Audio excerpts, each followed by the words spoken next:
Փետրվարի 19-ն է, օրը Թումանյանական։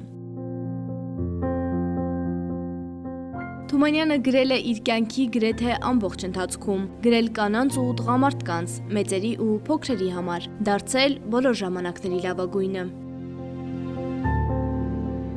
Հնարավոր է խոսել մեծ բանաստեղծի մասին չանդրադառնալով սերերին, բայց չանդրադառնալ ընտանիքին ու 10 զավակներին անհնար է։ Օլյա ջան, տանը չես լինում Օհանես, այսպես ոնց կլինի։ Օլյա ջան, 10 անգամ էլ տանը չեն եղել։ Ամենայն հայոց բանաստեղծը, որբերի հայրը, կրթություն գրեթե չի ստացել։ Նրա գիտելիքներն ընթերցանության արդյունք էին։ Ես ուրիշը։ Ես չեմ կարող մի ծրագիր ընդունեմ ու 40 տարի դրա վրա նստեմ ու պարծենամ։ Ես ապշում եմ, թե ինչպես կարելի է 40 տարի նույն կարծիքն ունենալ ու չփոխվել։ Ասում են, եթե գիրքը Թումանյանի գրադարանում էր, ուրեմն դա հանճարեղ ստեղծագործություն էր։ Օհանես,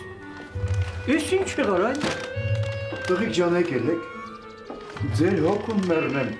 շուկա է գնացել, տիկին Օլյան, որ պատրաստություն տենա, չդիմացա մտա գրախանութ, ու ինչ,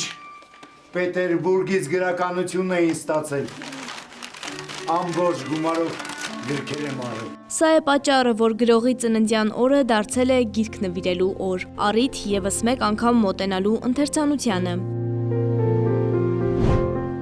Հայաստանյան կրթական հաստատություններում սա տոնի վերածված ավանդույթ է։ Երեխաները գրքեր են նվիրում միմյանց, խոստանալով անպայման ընթերցել։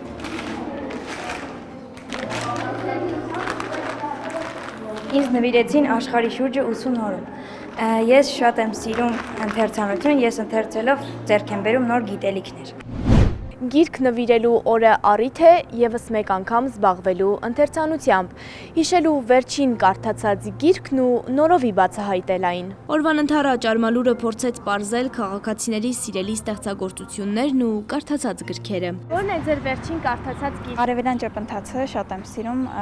որովհետև այն ցույց է տալիս, որ նույնիսկ այն մարդիկ, որ չեն կասկածում, որ կարող են մարդասպան լինել, կարող են իրականում մարդասպան լինել։ Չարենցի ես իմ Արուշ Հայաստանի։ Սրճարան աշխարհի եզրին։ Շիրեվազանտեի արտիստը։ Իմ վերջին կարդացած գիրքը Հովհաննես Թումանյանի բանաստեղծություններից մեկն էր։ Գիտելիքը փակ գրքի էջերում մեզ է սպասում։ Շողերգլիջյան, Կարապետ Կարապետյան, Արմալուր։